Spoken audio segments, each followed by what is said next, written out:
When you cross a border, you really kind of begin to become somebody else.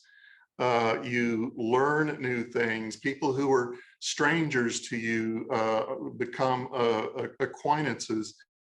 It changes how we perceive others and how we see ourselves and how others view us. And this doesn't just refer to the international borders, but also the borders that are in our communities, the ideological borders that separate us.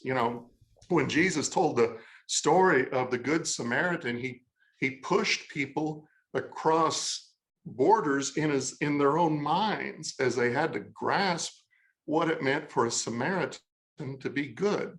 And so Jesus was a border crosser and pushed people across borders and pulled people across borders. And that's some of the heart of that work. Oh, thanks for describing that. I really appreciate it. There's a missiologist whose name escapes me at the moment, but he talks about homeland, wonderland, and newfoundland.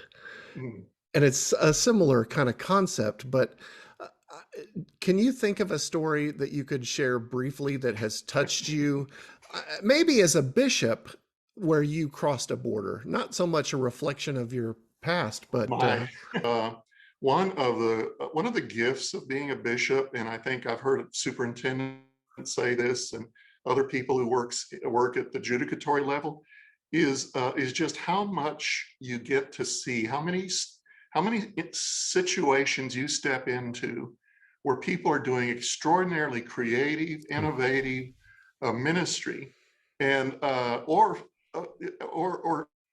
serving folks that are just facing unimaginable hardship, and you're just suddenly stepping into this place, and it's sacred space, and sometimes it is painful space. It is, so.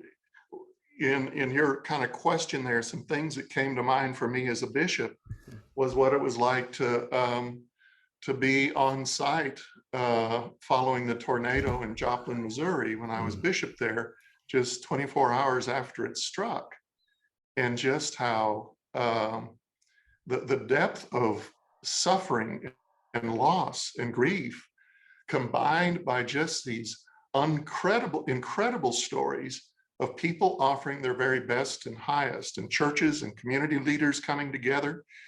And so each of those, if you use this kind of metaphor of border, we step into other people's lives and we step back out. People step into our lives and they step back out. And that's part of the great mystery of life, is how that happens. And sometimes we're a part of each other's life for 30 minutes. Sometimes we're a part of each other's life for 30 years. My father is pretty seriously ill right now at the age of 90. And so that whole notion of borders and stepping into someone's life and stepping out has a particularly poignant meaning to me right now.